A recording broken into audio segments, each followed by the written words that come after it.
From Beloit Citizen Media, I'm Harry, and welcome to the City Council Check-In, the show where we give you a quick rundown of the last week's City Council meeting, so you don't have to sit through hours of public comments. This week, there were some changes to electoral wards, and a bunch of budget stuff was revealed and discussed for low-income housing. First up, we're talking about public hearings. There was only one comment this week, but it didn't have anything to do with the actual topic at hand. This happened during discussion on allowing a coffee drive-thru to be built. The building was permitted with the condition that there should be barriers put in place to protect the patrons of the coffee shop from cars on Grant Avenue. Other than that, there weren't any other official comments during the public hearing. Now we reach the consent agenda.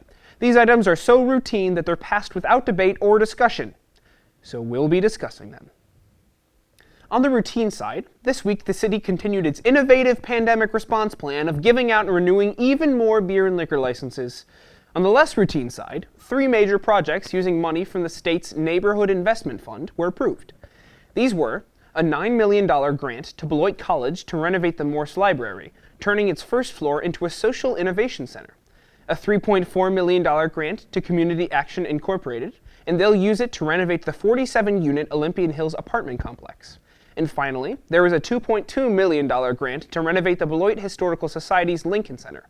There was a bit of extra conversation around this, as a speaker listed all the ways the center serves the community besides just the Historical Society, such as serving as a polling place and a location for free public meetings. All of these projects must be completed by the end of 2024, and the grants are expected to come in sometime in December. Now that's going to close out this consent agenda for this week. And now we move on to ordinances. After the 2020 census, the number of voting wards across the city has been reduced from 25 to 23 for future elections. No physical polling places were changed, but with wards redrawn, be sure to know which one you're in now. More information is in the description below.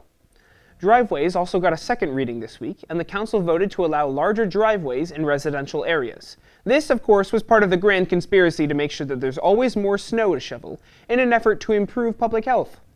The city also passed its 2022 operating budget this week. We aren't going to dive into it today, but if you're interested to know more, the link is in the description. There was also a presentation on some changes to city fees and service rates. Part of those changes was a 4.5% increase to sewer service costs and a monthly sewer treatment fee for folks outside of city limits. Some public works fees were also examined and changed. The last 2 reports dealt with affordable housing. At the previous meeting, city staff revealed the revenue from the Community Development Block Grant and HOME funds that will come into effect next year. They'll both be aimed at assisting low-income individuals through housing and job security. Funds from this federal grant will work towards lowering the number of people experiencing homelessness by assisting those with at-risk jobs and people with special needs. The HOME program will also be serving this demographic, but with $190,000 in county funding. They will only be able to construct 2 houses in Beloit next year. And with that, we're going to wrap things up this week. If you like what you saw and want to help us make the show, send us an email at beloitcitizenmedia@gmail.com. The link to the whole recording of the City Council meeting is in the description below. And thanks for tuning in. Have a great day.